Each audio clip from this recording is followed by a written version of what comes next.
Hoje a morte foi definida como inimiga a ser derrotada e com isso nos tornamos surdos ao que ela pode nos ensinar. E quando isso acontece, a morte, que poderia ser conselheira sábia, transforma-se em inimiga que nos devora por detrás.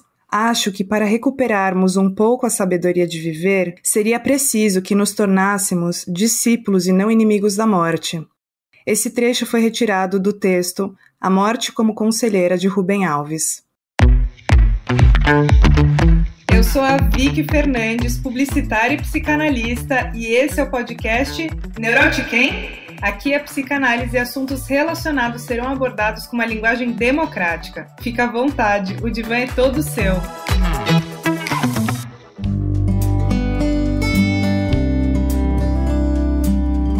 Esse episódio nasceu para ser especial de várias formas, mas o primeiro grande motivo é pela presença e participação de uma pessoa muito querida. Quem vai compartilhar esse momento aqui com a gente é a Manu Barral, graduada em Psicologia pela PUC de São Paulo, mestre em Psicologia Clínica pelo Núcleo da Família e Comunidade, no Laboratório de Estudos e Intervenções sobre o Luto, também da PUC de São Paulo, além de um vasto currículo admirável em luto e cuidados paliativos, atuando no consultório particular e também como acompanhante terapêutica no envelhecimento. Manu, que alegria ter você por aqui. Muito obrigada por ter topado estar nesse episódio e compartilhando parte do seu conhecimento sobre um assunto tão presente, tão constante nas nossas vidas. Seja bem-vinda. Eba, o prazer é todo meu, que delícia estrear, né, nesse podcast. Sim. Que com certeza vai ser um sucesso, porque é regido por uma maravilhosa. Tô super animada. Para com isso.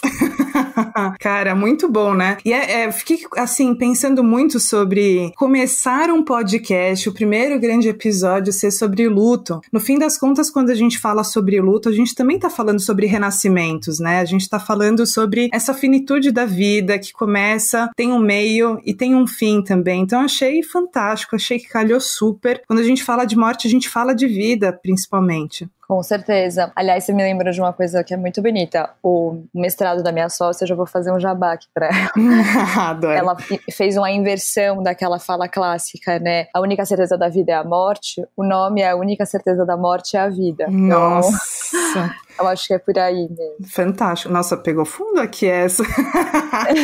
Bem existencial, né? Tipo, você para e pensa, é isso. Pra existir uma coisa, tem que existir a outra também. Cara, e foi curioso, assim, pensar nesse episódio, porque a gente tende a buscar muito daquelas referências e sentimentos e pessoas que se foram da nossa família ou pessoas próximas, né? E, de uma certa forma, eu consegui acessar algumas dores e eu pensei, nossa, quando eu vivi esse luto, ele foi muito profundo, ele foi muito intenso, né? Por conta da pessoa que era, no caso, meu pai. E eu perdi ele tão novinha, assim, eu tinha 15 anos. E pra mim, naquele momento, aquela dor, ela continuar, assim, ad eterno na minha vida, né? E hoje, quando eu paro e penso nessas dores, eu falo, cara, não é que passou de um estágio pro outro, assim, como se fosse um processo mesmo, como se fosse uma dor, e depois todo um tempo, né, um parênteses que não tem uma regra, vai muito de pessoa pra pessoa. Eu achei super curioso, né? Então,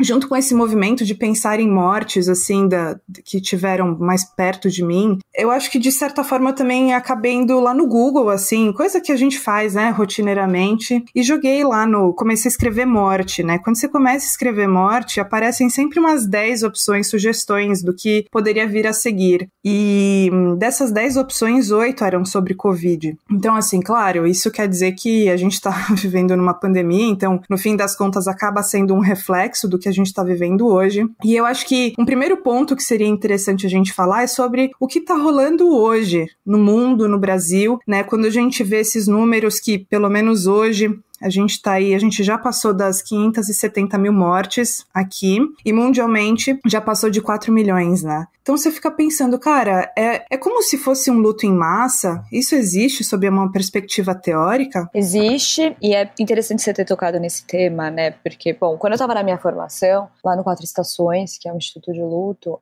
uma das professoras, eu não vou lembrar os números exatos, tá? Eu vou falar em números meio genéricos, mas é que era algo por aí, que era compreendido que cada morte tinha, em média, 5 enlutados. né? Desses 5 enlutados, a gente não existe luto patológico, isso é uma coisa interessante de contar, né? O luto nunca é patológico. O luto pode se desdobrar em patologias, ele pode se complicar e aí se desdobrar em patologias. Mas então, aí que acontece, por que eu tô contando isso? De cada, acho que dessas 5 ou 6 pessoas enlutadas, cerca de 25% poderia desenvolver um luto complicado. E desses 25%, tem mais uma porcentagem que é relevante, acho que é 10%, algo assim, poderia vir a desenvolver qualquer tipo de questão psicológica mais grave.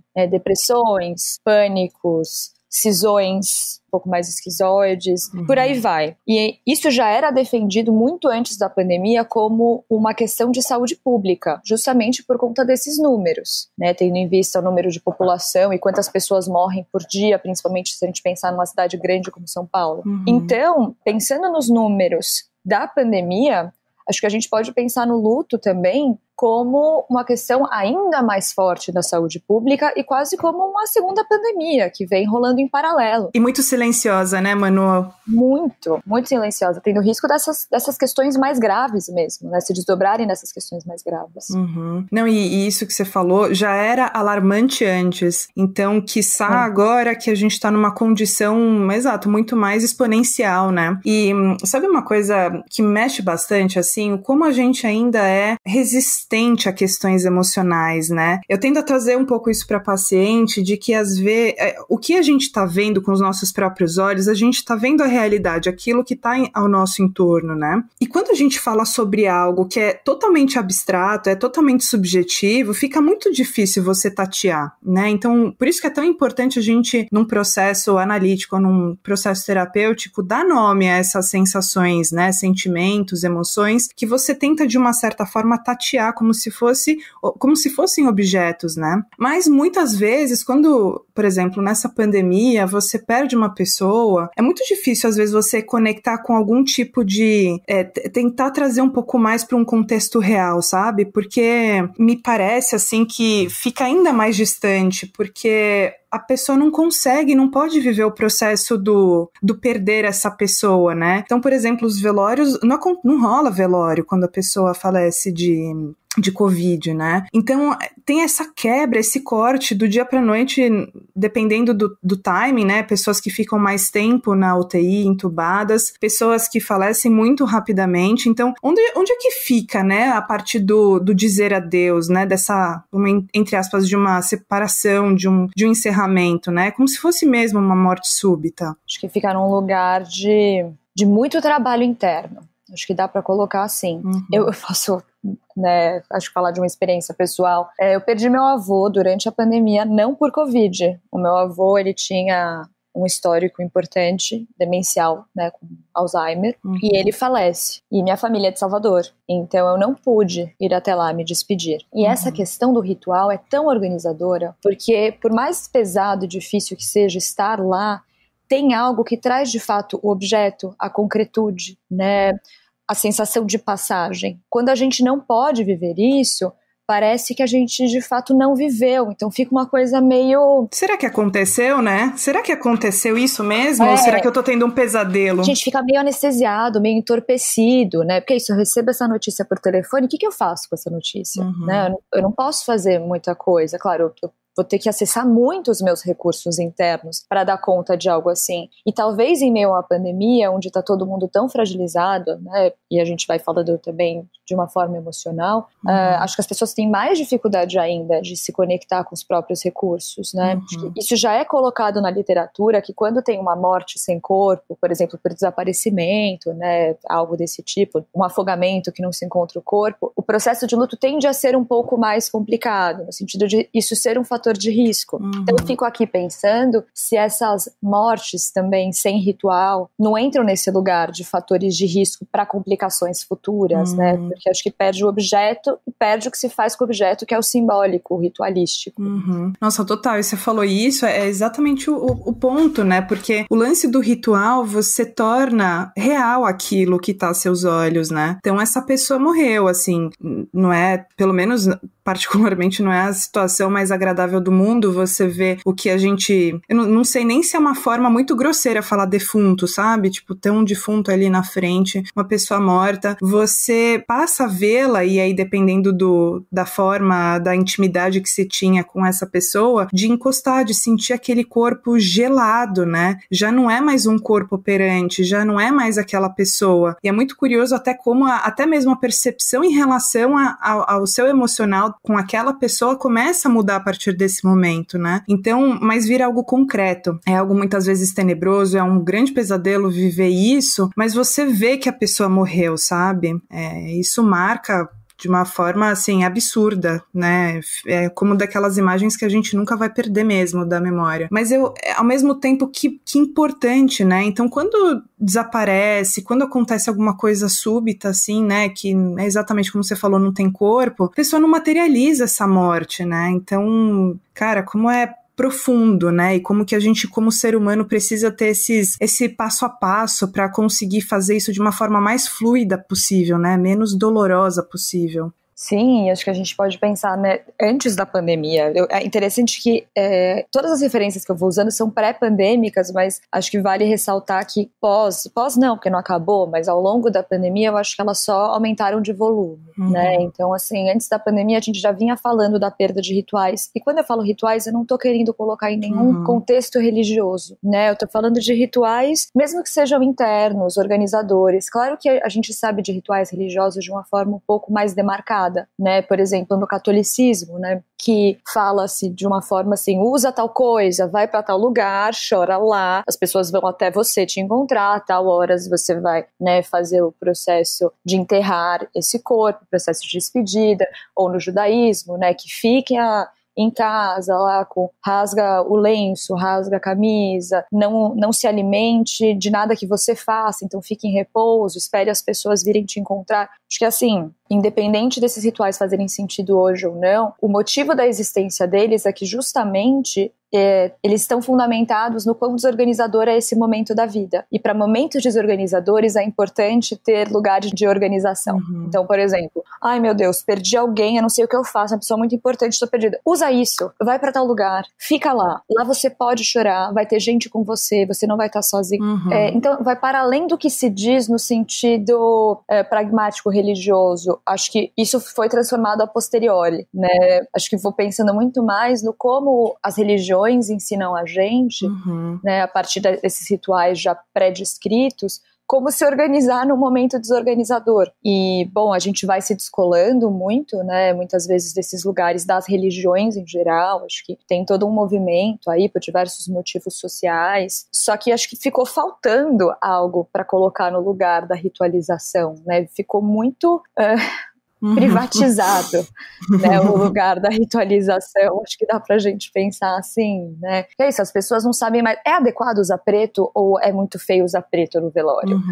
Então, mas eu levo comida pro meu colega que é judeu, mas não vai ser desagradável, né, assim, quem que pode jogar os primeiros punhados de terra sobre o caixão, né? Acho que isso ficou perdido, né? E de alguma forma eu entendo por causa da atualidade, mas acho que ficou um grande buraco, né? A gente não colocou nada no lugar, né? Então, de novo, volta-se muito para esse lugar individual, de você se vira, você encontra seus recursos, você decide o que vai fazer com isso. E num momento como esse, acho que fica muito complicado tomar essas decisões. Não, e ainda mais que é muito solitário mesmo, principalmente a parte burocrática, né?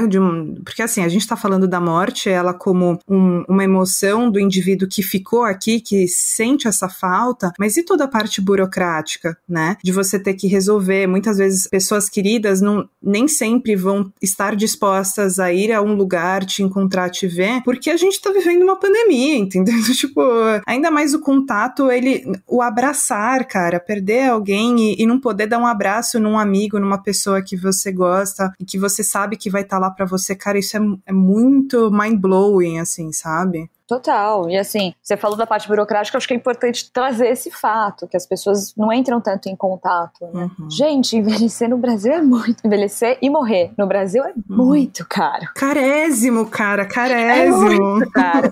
Então, assim, quem não pensou nisso, se ferra um pouco e tem todo um mercado de assim, pô, seu caixão vai ser mais simples, mas como assim? Você não quer o melhor caixão pro seu pai? Nossa. E aí você fica tipo, tá, porque você não pensou nisso antes, você tá completamente desconstruído ali na ideia de morrer, eu perdi e tal, e você vai ter que pensar na escolha de um caixão. E como é importante às vezes ter uma figura um pouco mais organizada, que não tá vivendo a morte na mesma intensidade que você pra te ajudar, né? E acho que essa figura também fica faltante quando a gente pensa em termos de pandemia, né, e junto a isso fica uma coisa muito, o que eu acho que é uma tentativa de simbolização e ritualização, mas fica muito virtual, né, as pessoas ficam muito, se jogam ali nas redes sociais e vão falando do que estão vivendo, de alguma forma, acho que buscando esse colo que eles não estão podendo ter, principalmente num momento como esse, né. Nossa, total, cara. Você falou isso, eu acho que a gente, bom, já chovendo aqui no molhado, né, mas muito dessa manifestação nas redes sociais, mudar a foto do perfil, né, escrito luto, tipo, olhem pra mim, eu estou sofrendo, eu tô vivendo esse luto, e é muito digno, né, da pessoa pedir ajuda. Cada um pede ajuda da forma que consegue, cara, às vezes é isso, às vezes é fazendo um post no Instagram, que é a forma que a pessoa vai conseguir se manifestar pro mundo e falar o que ela tá sentindo, né. Não tem certo e errado, é muito da forma que cada um se sente confortável pra fazer, né. Sim, eu fico pensando que talvez seja uma herança. É isso, o Brasil é um país, em sua população maior, cristão católico, né? Então acho que é uma herança desse lugar do luto do preto, né? Porque o preto, de preto para lugares, né? As pessoas sabiam do que se tratava. Então elas já se preparavam para lidar com você numa direção, né? E talvez as redes sociais estejam tentando, né, dar conta um pouco daquele buraco, né, que eu comentei um pouco antes, porque é isso, tô aqui pensando, eu lembro da minha bisavó morreu aos 100 anos, quando eu tinha 16. Nossa, perfeita, cara.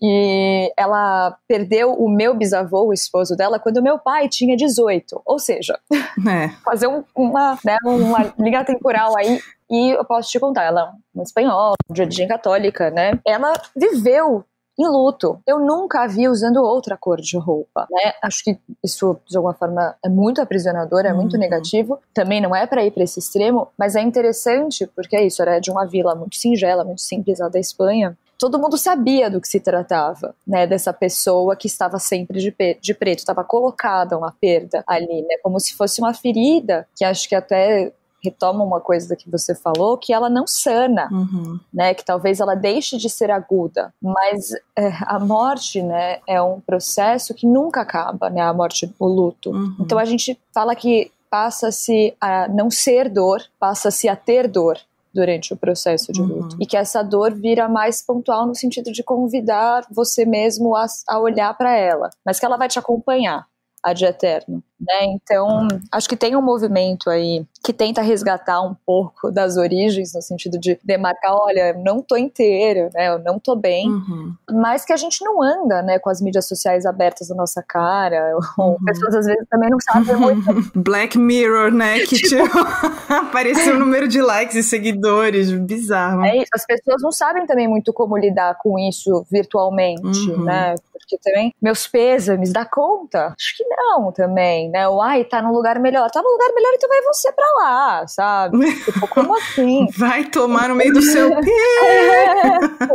Ele está melhor agora. Então, melhor comigo, né? Sim, acho que nossa. Tem respostas muito clássicas para esse tipo de fala, né? Porque são falas que não entram em contato tanto com a dor. Nossa, total, exatamente. Nossa, e até você falando sobre isso, vou trazer aqui de uma forma mais contextualizada muito disso, do que é o luto, né, pra psicanálise. Tem uma obra fantástica do Freud que se chama Luto e Melancolia, ali do começo do século XX, e o Freud traz muito isso, né, que o luto é caracterizado como uma perda de um elo significativo entre uma pessoa e o seu objeto. Portanto, um fenômeno mental natural e constante no processo do desenvolvimento humano, né? E agora, nesse mês, eu tô fazendo um curso da Maria Rita Kell, fantástico, ela é fantástica, e um curso muito bom da Casa do Saber, e sob uma perspectiva psicanalítica, ela falou muito que o luto é desligar aos poucos a libido do objeto, né? E muito provavelmente por esse motivo que a gente fala muito, conforme a dor do luto passa com o tempo, isso se torna uma saudade, né? Então você começa a desprender daquele lugar onde fica muito denso, muito pesado, né? Do convívio, a pessoa para de existir. E eu acho que às vezes não é nem sempre só sobre a pessoa, mas também, por exemplo, sair de casa, escutou uma música que marcou a relação de você e dessa outra pessoa. Você passa por um lugar, sente um cheiro e remete à pessoa. Então, conforme isso os dias vão acontecendo, né? O tempo vai passando, vai desconectando um pouquinho mais, né? Aquilo cada vez mais é como se fosse uma punhalada nas costas, né? Não, lembra aqui de novo do fulano ou da fulana. Então, acho que é muito sobre isso, né? Além do nome da obra de Luto e Melancolia, só para também não deixar passar aqui meio que o significado disso, mas melancolia seria esse luto interminável, né? A sombra de um objeto que cai, e o sujeito começa a aderir muito ao objeto que o abandonou. Então, como assim, cara, você me abandonou? Ou até um objeto que nunca existiu, né? Um objeto fantasioso, né? Melancolia, acho que hoje a gente pode aproximar, é interessante pensar. A melancolia, talvez, traduzindo os termos atuais, naquelas depressões graves, né, que você não entende de onde vem, assim, né, que fala mais de um modo de ser do que qualquer outra coisa, né, um modo de ser mais melancolizado ali, né. O luto, ele tem um objeto, né, ele tem ali um processo que se propõe de elaboração, de fato, tem esse desinvestimento. Fico pensando, tem uma imagem, eu gosto de trazer o luto em imagens, porque às vezes, já, né, você apontou muito bem isso da abstração do processo, eu fico pensando, né, que, bom, um prédio que precisa ser implodido, né, assim, o clássico disso é que todos os prédios ao redor, eles sejam evacuados, né, eles vão ser desabitados. Então, vamos pensar no mundo, né, eu presumo que o prédio em que eu vivo, ele tá seguro, mas ele vai ter que ruir, né, de alguma forma, então eu vou ter que sair dele, e nada que está ao redor, porque essa perda desse espaço seguro pode abalar a estrutura de todas as coisas ao redor, então nada que está ao redor hoje se mostra como seguro. Então, inicialmente, o luto é esse abalo sísmico na vida, né, e que depois a gente vai voltando, esse prédio não abalou, pode voltar a ser habitado, esse aqui também, e aí você vai habitando, e que no tempo que for possível, algo novo será construído no lugar do prédio que foi ruído. Mas aí eu falo desse algo novo, aí eu vou viajar lá para os Estados Unidos e pensar na... Nossa, eu pensei exatamente a mesma coisa no Memorial 12 de setembro, eu já ia falar aqui. Porque eu costumo até falar para os pacientes meus assim, bom, Estados Unidos, potência mundial, né, perdeu-se ali 2 prédios, se a gente for pensar de uma forma muito esvaziada de significado, dava para começar a reconstruir em 3 meses, 6 meses? Super. Dava, claro que dava. Mas é isso. Ia só estranho, né? Alguma coisa a gente percebe que não ia cair bem essa construção em tão pouco tempo. Total. Talvez fosse até violento, desrespeitoso, mas a gente não entende direito o porquê. Parece que a gente fala de um tempo que não é um tempo demarcado, mas tem algo ali, né? E aí, bom, depois de longos anos, algo pode vir a ser construído, né? Depois de muito processo de visitas, de recolhimento de objetos, de reconhecimentos, né, de olhar para ruínas, algo vai podendo ser construído, mas assim, não dá para construir 2 torres gêmeas iguais, apesar de Estados Unidos potência, poderem construir 2 torres gêmeas iguais e fingir que nada aconteceu. Mas ia pegar também muito mal, né? Acho que as pessoas iam olhar e falar, o que é isso? Interessante, né? Eu acho que esse estranhamento fala do luto. E aí eles encontraram uma solução muito bonita, né? Eles fizeram a junção de uma torre única ali, onde as pessoas vivem a vida delas, a vida continua. Tem pessoas que trabalham lá, passam todos os dias, mas ainda assim colocaram os memoriais, né, que falam do movimento, da perda, né, das vidas que estiveram lá.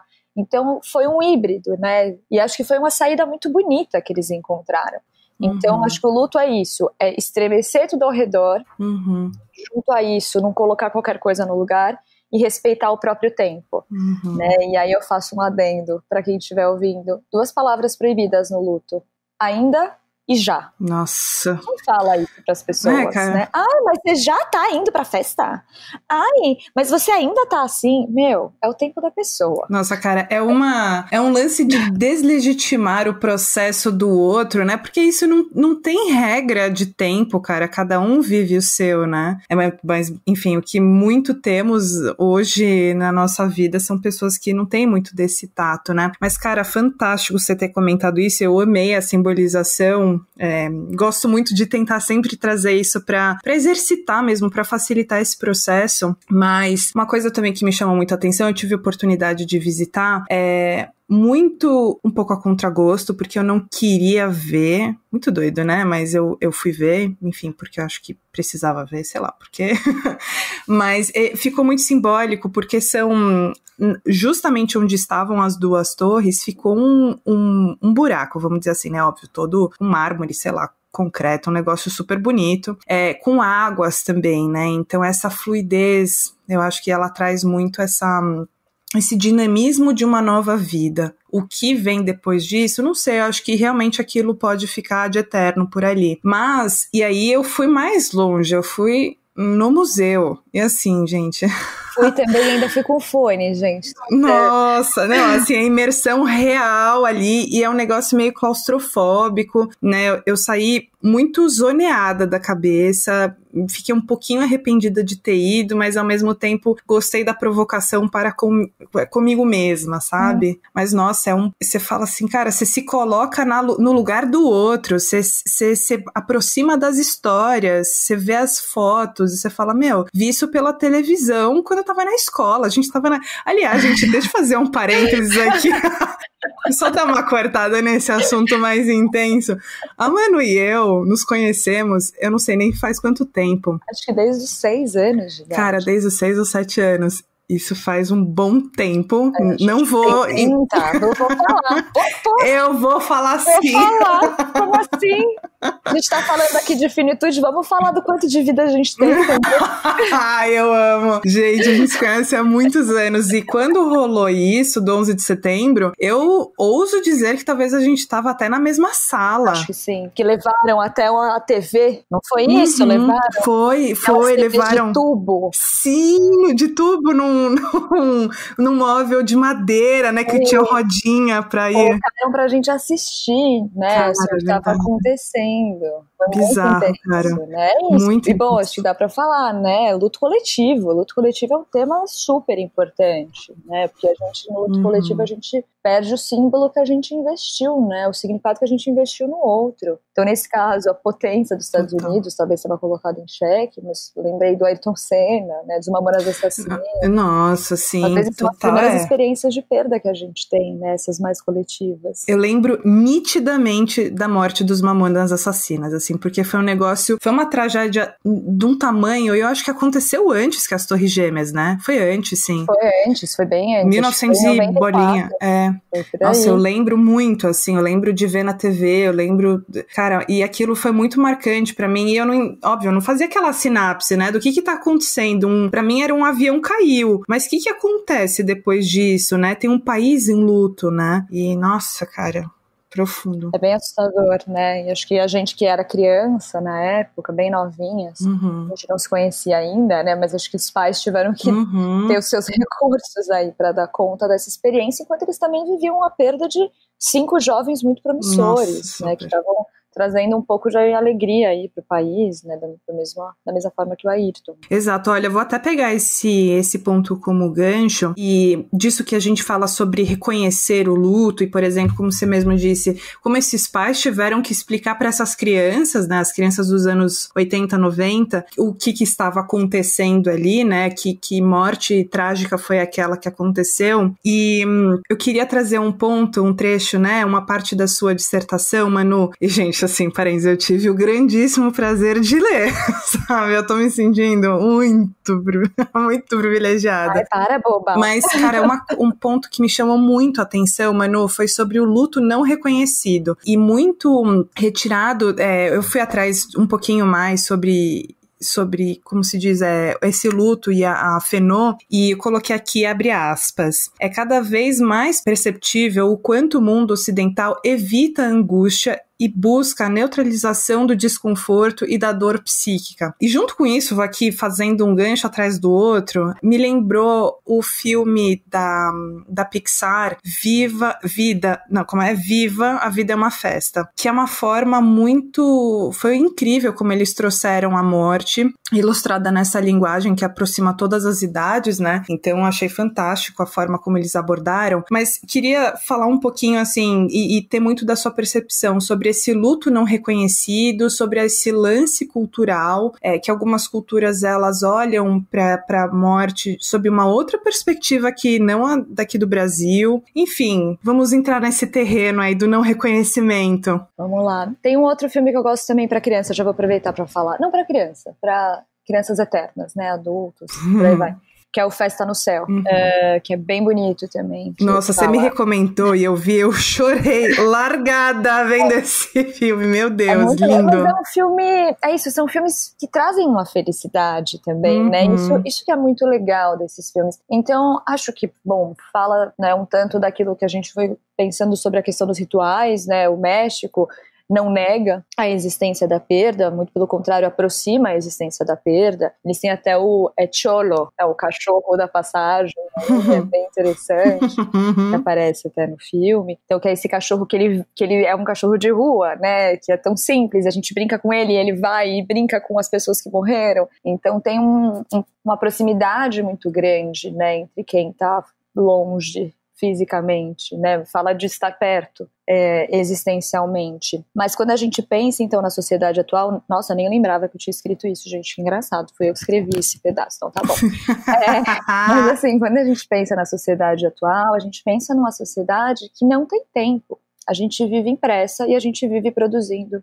Produzir tem a ver com ter mais, né? Então, quando a gente perde algo, a gente fala do insuportável da sociedade atual, que a gente vai pro lugar contrário do que se propõe socialmente, né? A gente não tem, a gente perde, né? E então a gente perdendo tem que passar muito rapidamente por isso. Então é interessante que quando a gente pensa em lutos não reconhecidos, acho que é um dado interessante de pensar mesmo, esse termo foi cunhado quando eu não vou lembrar o nome dele, perdão, o terapeuta que estava atendendo essa senhora, recebe ela aos prantos, ela conta, então, eu tô chorando, é por causa da perda do meu ex-marido, mas ele não era mais meu marido, por que eu tô chorando? E aí ele foi entendendo algo do tipo, peraí, por que você não pode chorar só porque vocês não estão mais juntos? Né? Do que se trata isso? E isso foi sendo estudado aí de uma forma mais profunda, de uma forma mais intensa, e que aos poucos, né, a gente foi se dando conta que tinha alguns lutos que eram menos reconhecidos do que outros. Então, o luto de uma mãe por um filho, tá,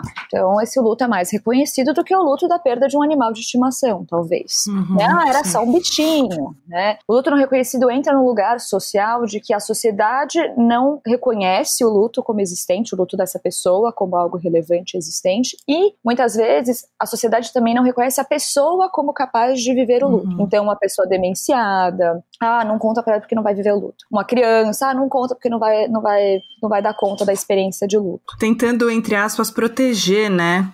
Exato. Tudo é isso. Ninguém tá falando, é o Doca, tá, gente? Pra ninguém me matar. Acho que foi o Doca que falou disso. Mas, bom, tentando entrar nesse lugar paternalista, clássico da sociedade, de tipo, eu sei o que você dá conta de viver ou não. Colocando as pessoas num lugar muito incapacitante. Então, aí a gente vai extrapolando para a sociedade atual, em que nada se perde, porque a gente está falando de um momento em que talvez algumas coisas podiam ser perdidas. Mas acho que pensa do contexto Brasil, São Paulo, principalmente, grande metrópole, não vou generalizar, porque no interior é bem diferente. A gente olha e fala, eu não quero perder. Né? Eu não vou perder, então eu não vou olhar para isso. Simples assim, eu não vou dar conta disso, ou eu não vou perguntar pra essa pessoa, como que você tá? Como que você tá? Como que você tá? Porque senão eu vou deixá-la mais triste. E aí o que acontece é que talvez todos os lutos estão se tornando não reconhecidos, ou a maior parte dos lutos estão se tornando não reconhecidos, no sentido de que vira uma coisa muito datada, muito rapidamente tendo que ser elaborado, assim, né? Então é interessante, um conceito ali cunhado, né, para situações muito específicas. Hoje a gente vai pensando, né, as pessoas não suportam mais olhar para a mãe que perdeu o filho e ficar escutando e falando e cuidando, né? Porque a vida tá acontecendo e eu preciso produzir e nossa, o tempo urge, não sei o quê. Então é interessante pensar que na sociedade atual, de fato, talvez a gente esteja se encaminhando para que todos os lutos passem a não ser reconhecidos socialmente. Né, porque virou tudo muito rápido, né? Então se torna um lugar extremamente raso e você passa por, vou repetir aqui, de uma certa forma deslegitimar aquilo que a pessoa tá vivendo, né? E até mesmo quando você fala dessa escolha de uma terceira pessoa, do que você vai ou não sentir, nossa, cara, isso é realmente você descapacitar a pessoa, né? De você, de uma forma muito subjetiva, falar assim, você não tem condição psíquica suficiente pra enfrentar isso, você é fraco ou você é fraca. E, cara, parece tanto assim no consultório, e pacientes que trazem muito desse olhar pouco próximo perante os sentimentos e as sensações. Você fala, cara, independente da idade, independente da situação da pessoa, ela... O gênero, né? Acho que é importante falar de gênero, porque homem é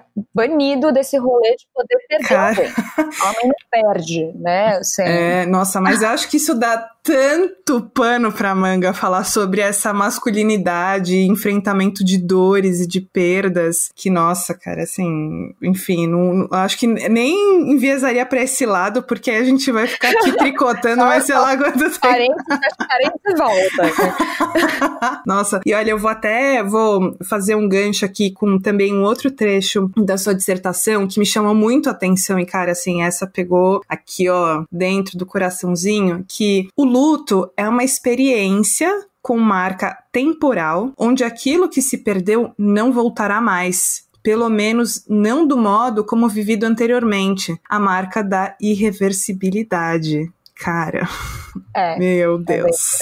Porque acho que é importante inscrever a experiência de perda no tempo, né? Porque se a gente perdesse e depois falasse, puxa, daqui a pouco reaparece. Não se trataria de uma perda, de uma vivência tão profunda, com tantos sentimentos, né, simultâneos.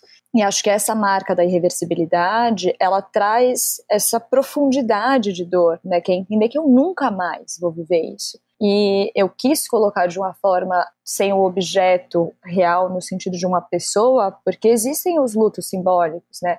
A aposentadoria, a perda de um lar, né?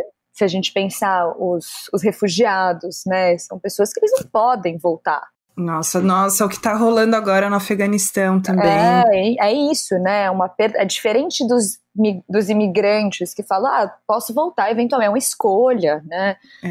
O luto vai falando dessa não escolha e de, assim, lida com o que você tem, né? E provavelmente se um refugiado for voltar para casa, eventualmente não vai ser a casa que ele deixou, né? Então acho que pensar nesses lutos também, o aposentado que se aposenta e não tem mais, né, aquele papel social, né? Então acho que esses lutos também são muito importantes de se pensar. Total. Cara, que fantástico que você comentou isso. Olha, gente, eu prometo que eu não vou, assim, vou me empenhar em não dar nenhum spoiler, porque eu mesma sou a pessoa que eu não gosto de spoiler, mas no primeiro episódio da segunda temporada de Modern Love, que é uma série exclusiva da Amazon Prime, a protagonista acessa muito das memórias com um ente querido, né, com um objeto específico. E conforme essa história ela vai chegando ali para um encerramento, uma frase incrível marca essa importante mudança que ela escuta de uma pessoa: o luto, com sorte, some com o tempo. As lembranças se perdem, mas o amor... E nossa, cara, isso é real, assim, porque o que fica no fim das contas, né, é o amor, é aquilo que se sentiu, né, e não necessariamente o processo daquilo, que foi muito provavelmente desgastante, muito profundo, e é muito doido, né, a gente, nos nossos papos, eu comentei sobre a morte do meu pai, que é uma morte extremamente potente, importante, né? O meu pai era um cara próximo, meus pais não estavam mais casados na época, mas assim, meu pai eu via 3, 4 vezes por semana. E cara, assim, o que fica muito é como se fosse uma nuvenzinha, assim, em cima de mim, tendo absoluta certeza de que o que eu senti pelo meu pai, e sigo sentindo, é de fato amor, né? Foi foda pra caralho viver esse luto com 15 anos de idade, mas agora... Eu tava lá. Exato, gente, é isso. A gente se conhece há tantos anos que a Manu fez parte também desse processo, né? E, cara, era uma idade que os pais não morriam, tipo, mas tinha uma ou outra história, né? Eu lembro que eu aprendi isso com vocês, assim, você e mais outras 2 amigas.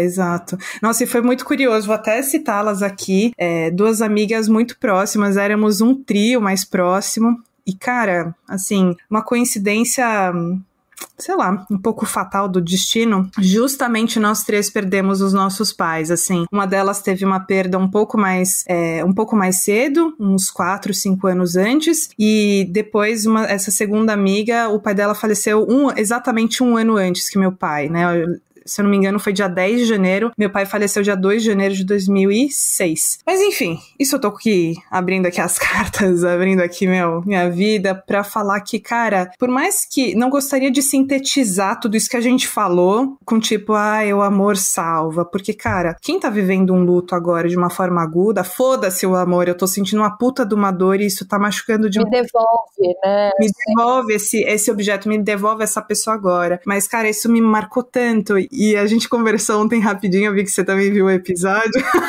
Você me fez ver, eu chorei. Você gostou? O que você achou? Sem spoiler, senão alguém me mata aqui também.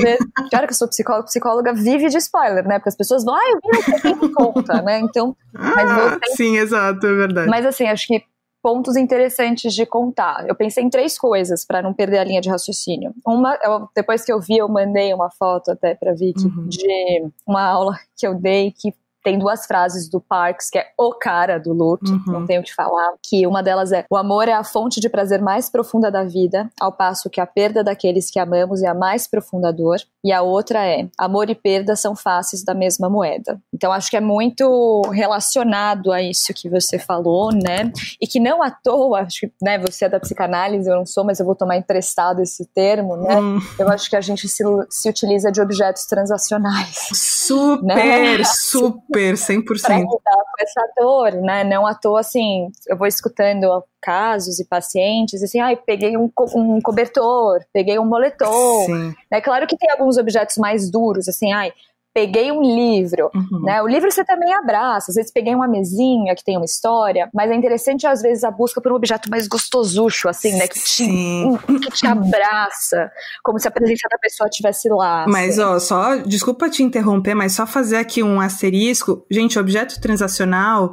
Faz esse asterisco que eu não vou saber explicar. É tudo aquilo que são objetos que a gente usa para fazer a presença daquele que saiu do nosso campo visual, vamos dizer assim. Então foi um experimento aqui, eu vou ficar devendo para vocês, tá? Eu posso até de repente procurar e deixar nas fontes que a gente vai deixar aqui na descrição do episódio, mas houve se eu não me engano foi do Winnicott, tá? Que foi um cara, enfim, fantástico, pediatra, que também psicanalista. E ele percebeu que, por exemplo, se tava numa sala com uma criança e a mãe dessa criança brincando com alguma coisa. Essa mãe, ela sai de cena e a criança passa a brincar com um trenzinho. E aí, quando essa mãe retorna a essa sala, essa criança deixa de brincar com um trenzinho e volta a brincar com o que ela estava brincando com essa mãe, né? O que isso quer dizer? Que o trenzinho foi um objeto transacional que fez com que, durante a falta dessa mãe nesse ambiente, ela pudesse ter sido preenchida pelo trenzinho, tá? Então, quando a gente fala de pegar algum objeto dessa pessoa que foi embora, por exemplo, eu peguei uma camisa do meu pai e eu borrifei muito do perfume dele e deixei num saco plástico. E, cara,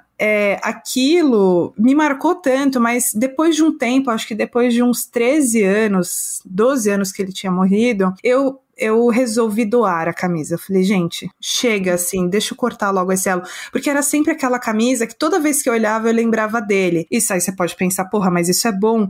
Mas eu não quero ser forçada a pensar quando eu tô me arrumando pra ir ao trabalho. Eu tô a fim de pensar no meu pai nos momentos que, sei lá, eu tô vendo uma puta paisagem linda e tô a fim de pensar em como, sabe? E, o que é bom e o que não é só a gente sabe. É isso, exato. Se trata disso. Tem gente que num primeiro momento precisa ficar vendo foto, mas também ficar só vendo foto às vezes pode ser muito ruim.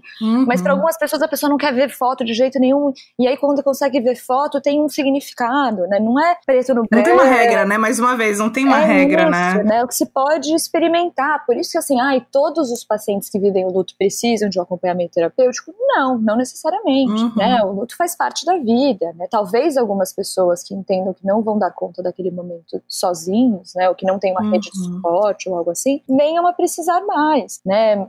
Quer dizer que essa pessoa não dá conta em específico? De modo algum, né? Às vezes a gente precisa de alguém que pega o nosso braço e fala, vamos, né? Então é muito esse processo. Total. E aí, né, pegando o que a Vicky falou, só pra complementar a terceira coisa que eu acho interessante contar, na psicologia a gente aprende sobre um mito muito bonito, que é o mito de Kiron. Basicamente, eu não vou contar, obviamente, o mito, se vocês quiserem, depois a gente deixa aí o link que nem a Vicky falou, tem uma blogueira. Mas o Kiron, ele é um curador ferido, ele tem uma ferida que nunca se fecha, e isso faz com que ele possa empatizar com a dor do outro e curar e cuidar do outro. E esse mito, ele é muito repetido na psicologia. A gente parte do pressuposto, né, não à toa as pessoas falam, psicólogo faz terapia. Psicólogo faz terapia porque a gente assume que a gente não é Deus, que a gente não é perfeito e que a gente precisa cuidar. Por favor, né? Tá todo mundo aqui se cuidando da cabecinha. Todo mundo cuidando da cabecinha. E eu tô contando isso porque uma coisa que eu achei muito bonita é que eu descobri que no luto, todo mundo com quem eu cruzei, ou a maior parte das pessoas com quem eu cruzei, perderam alguém. A gente parte desse lugar. Então eu fui parar no luto por causa da perda do meu avô, Manuel. Nossa, cara, lembro muito também. Meu Deus. Meu avô queridaço, que não é esse que eu falei, esse é o avô que eu perdi recentemente, é o Armando, mas meu avô Manuel, o qual, né, eu sou a homenagem a ele, então imagina simbolicamente o lugar que eu fiquei, né? Cara, isso foi quando? 2013, 2014? 2013, foi por aí. Gente, só fazer um parênteses aqui, eu lembro de receber a notícia. E aquilo bateu de um jeito, eu tava trabalhando, eu fui pra escada de incêndio, eu já te contei isso, eu trabalhava na J. Macedo na época, eu fui pra escada de incêndio pra te ligar, porque eu tava nervosa, porque eu falei assim, cara, como assim o avô Manuel faleceu, cara? Tipo, bizarro, fecha parênteses. Não, e esse cara, esse cara foi o cara que me ensinou mesmo sobre morte, assim, sobre luto, porque ele tinha um câncer de pâncreas, vou fazer essa história um pouco mais curta pra gente também não se prolongar. Ele tinha um câncer de pâncreas, a sobrevida em tese é 6 meses, ele viveu 2 anos. E aí teve um momento que, assim, não tem muito o que fazer, as pessoas morrem, né? Apesar da gente achar que as pessoas morrem, as pessoas morrem. E a medicina esquece muitas vezes disso, né? Minha mãe é médica, que bom que minha mãe não esquece, minha mãe sabe. Mas assim, ele falou, vem todo mundo pra Salvador se despedir de mim, fomos todos, ficamos lá no hospital, a gente viveu um final de semana no tempo da morte dele. E ele se despediu de cada um, ele foi falando, né, com cada um. E teve uma cena muito complexa, que o médico virou pra minha mãe, né, filha do meu avô, e fala, então, vamos entubar? E minha mãe fala, que o meu pai tá morrendo. Nossa. Eu não vou entubar, né? O que é entubar pra quê, né? Que vida vai ser essa? Ele vai viver mais 2 dias, mas que vida é essa com um tubo na boca? Ele tá se despedindo, ele tá falando disso. E aí o médico falou, não, isso é eutanásia, e saiu fora do caso. Nossa, cara. E deixou minha mãe conduzindo a morte do meu avô. Então aí ela foi fazendo ali a manutenção da morfina pra tirar a dor e tal. Deu ali uns 2 dias, o meu avô faleceu. Mas foi muito interessante, porque na primeira dosagem de morfina ele dormiu, né, e aí os mais velhos foram almoçar, eu fiquei com os meus primos, e meu avô acorda e fala, boneca, ele chama de boneca. Nossa, mano, eu vou chorar, meu Deus. Aí eu olhei pra cara dele e falei, oi vó, dele, boneca? Não, agora é só no cemitério, chama a equipe médica. Que figura, meu Deus. Meu avô era bizarro. E assim, ele com a consciência, ele tava realmente morrendo, sabe? E acho que a gente conseguiu fazer, e aí uns termos que a gente fala, né, que tem daí que aconteceu, acho importante contar isso. Eu e minha mãe ali, né, doidas, chocadas, eu psicóloga recém-formada, minha mãe médica, né, entrando em contato com a morte desse pai, com a morte dos pacientes há muitos anos, e ela fala, não é possível, alguém tem que fazer alguma coisa com isso. E aí nós duas, para elaborar o processo ali do meu avô, de uma forma bem racionalizada, nos enfiamos numa pós em cuidados paliativos. Juntas! Juntas! Cara, olha, se tem uma família que eu tiro o chapéu, é pra doutora Sônia e a minha amiga querida Manuela, porque olha, puta merda, gente. E aí foi isso que eu descobri termos essenciais que eu vou deixar vocês com essa, que são eutanásia, ortotanásia, distanásia. Eutanásia, boa morte. Estranhamente, esse é o significado. Eutanásia, encurtar o sofrimento de alguém. No Brasil, isso não é permitido. Ortotanásia, deixar que a pessoa morra no próprio tempo. Distanásia é o que a gente faz em muitas das UTIs desse país, que é prolongar futilmente a vida de alguém, fazendo com que ela receba intervenções extremamente invasivas para uma vida que a gente precisa questionar. O que é vida, né? Nossa. E aí, depois eu quiquei pro luto, mas aí eu fui sozinha dessa vez. Não, calma, deixa eu só comentar aqui que eu estou arrepiada. Eu não sei você que tá escutando, mas eu tô arrepiada com o que você acabou de falar. Eu tô, assim, real, sentindo que estão vindo lágrimas, assim, pra esse nosso baú. Tá que pariu. Mas vou falar que pra mim também, eu sempre me emociono e acho que essa é a parte da hora do luto, assim, saber que a gente é gente. Por isso que eu falei do curador ferido. Eu tenho a minha ferida e a minha ferida vai estar comigo. E que às vezes quando eu conto, a lágrima não vem, mas às vezes quando eu conto, a lágrima vem e que ela venha, né? Acho que a regra é só não chora mais que o paciente. Pode se emocionar. Sim, 100%. Se emociona, mas não se desorganiza, né? E acho que é isso, né? O luto traz esse lugar pra gente coloca a gente no lugar, na verdade. Lugar de mortal, lugar de finito, de frágil, e faz a gente entender o que é vida e que vida que a gente quer viver. Muitas vezes. Nossa, cara, assim, sinceramente, I rest my case.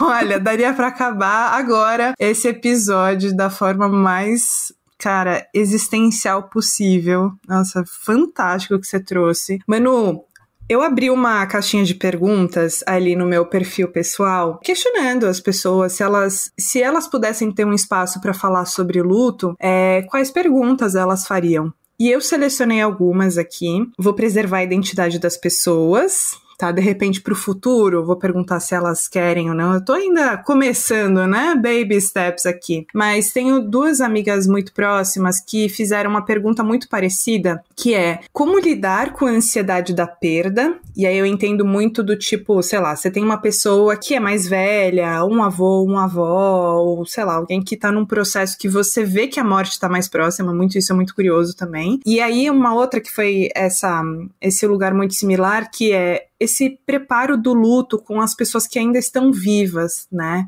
Como que isso seria, por exemplo, como se fosse algo paliativo também? Eu tô direcionando para um lugar que não é isso? Os cuidados paliativos, eles entram num lugar desde o momento do diagnóstico de uma doença crônica sem cura, né? Às vezes a pessoa nem tá numa fase terminal, mas a gente vai entendendo que cuidados paliativos partem desse lugar. Palium, né, acho legal falar, que as pessoas acham que paliativo, né, na economia, faz qualquer coisa, vamos paliando, né, vamos levando assim. Na verdade, paliativos, né, no caso dos cuidados, vem de pallium, que é um pano na idade medieval que as pessoas tiravam e colocavam sobre os feridos de guerra, para que eles tivessem conforto e para que eles pudessem morrer acompanhados e da melhor forma possível. Nossa, achei super poético e lindo também. Então, é muito bonito, né? Então, o paliativos visa isso, conforto, manutenção de dor, acolhimento, e o paliativos, via de regra, vai incluir os cuidados com os enlutados futuros, né?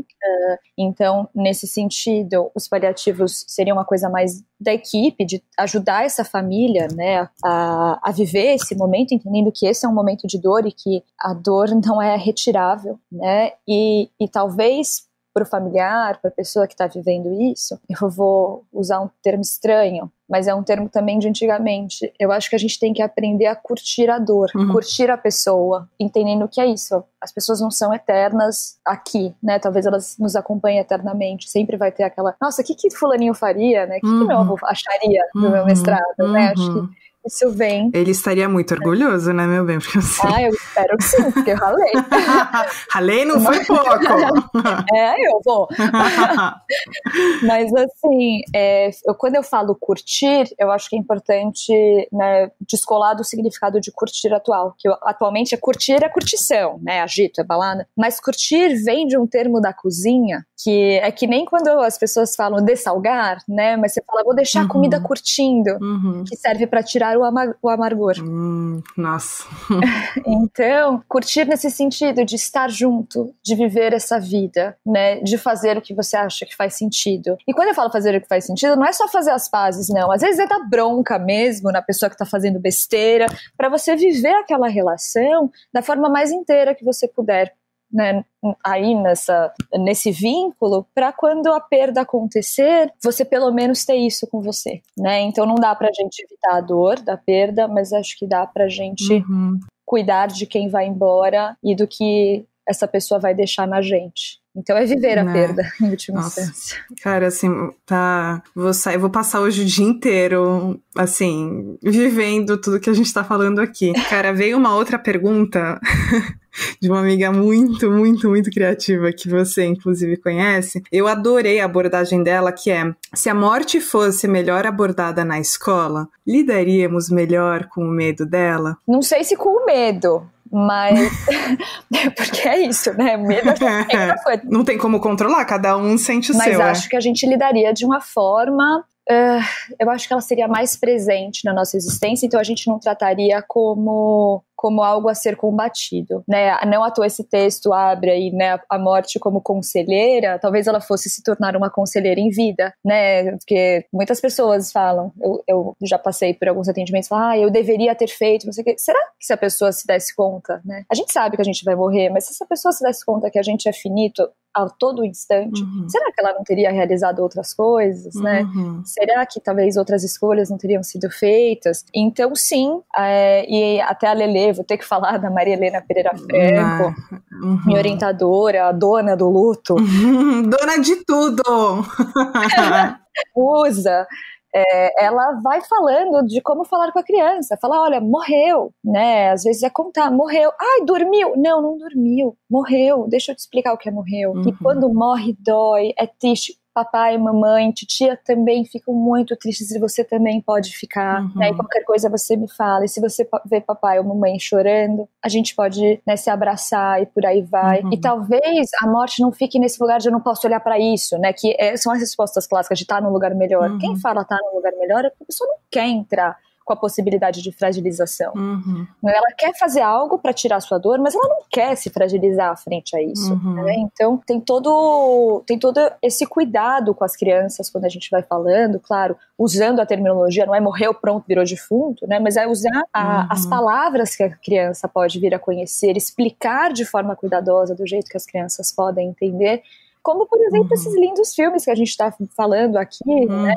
O Festa no Céu, Viva a Vida é uma Festa, que falam de um jeito tão doce, né? Que são quase um abraço, né? Acho que a criança fica localizada aí um tanto, tipo, isso acontece, né? E não é só comigo, e dói pra todo mundo, caramba. Então, certamente, acho que o medo da morte não necessariamente, mas certamente a experiência de morte seria diferente, como é, por exemplo, no interior, que eu acho interessante falar, que muitas vezes no interior, o velório acontece na casa da pessoa ou na casa de um familiar e as crianças brincam ao redor do caixão, né? E a morte é anunciada às vezes no carro de som pela cidade. Então tem uma existência de morte, né? Acho que a cidade rechaça a morte, exclui a morte, coloca a morte, que em tese é feia, nas UTIs. Então a gente não vive a morte.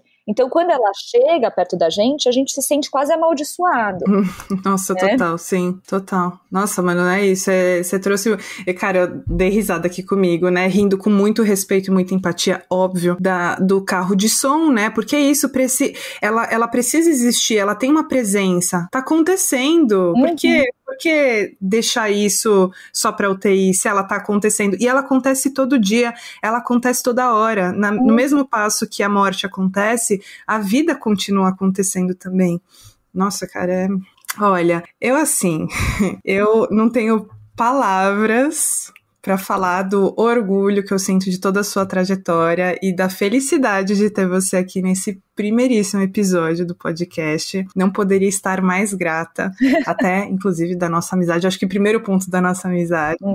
E agora, pra gente começar a encerrar, Manu, eu queria perguntar pra você, pro ouvinte, pra quem tá escutando a gente, pra quem tá vivendo um luto, quais seriam essas palavras que você gostaria de falar pra essa pessoa? Se respeita. Eu acho que é isso, né? Se respeita. Se puder, acesse as suas pessoas preferidas, se mime, coma as comidas gostosas, que eu acho que é isso. Quando a gente perde alguém, a gente é sobrevivente. Né? Sobrevivente não é quem só sobreviveu de uma catástrofe, aliás, é também, né? Porque perder alguém por um câncer, por um acidente é uma grande catástrofe. Então a gente chama enlutados iniciais de sobreviventes, porque não dá pra viver inicialmente, a gente sobrevive. E acho que pra gente recuperar um pouco do gostinho da vida, a gente precisa do tempo de chorar, fazer que nem gato lambe ferida, né? Gato se machuca, fica lambendo a feridinha, fica cuidando, olha pra própria ferida, acho que fazer isso, se mimar, se questionar sobre o seu tempo, né? Nossa, eu tô disponível pra isso, não, eu não tô. Se você achar também que tá difícil demais pra fazer algo sozinho, buscar ajuda,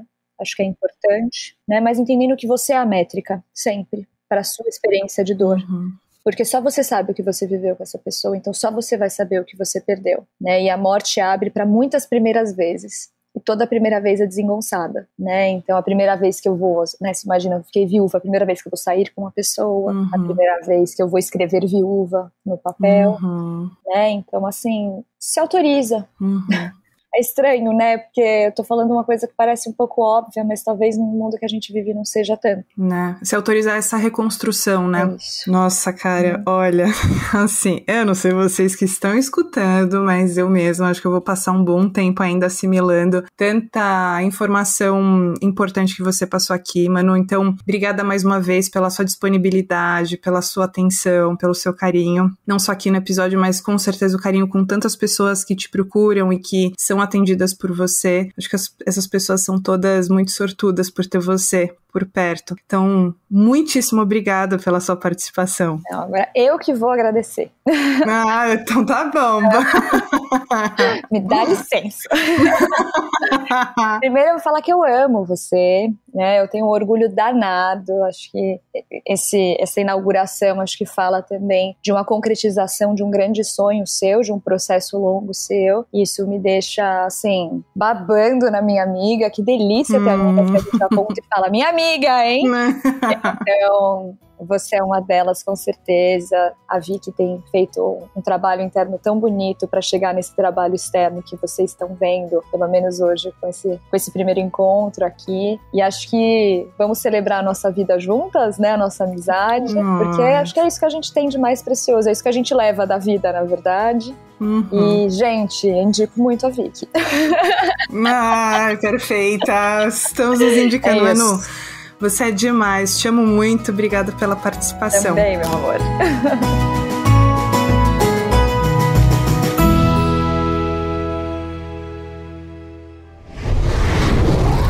Cosmódromo Estúdio.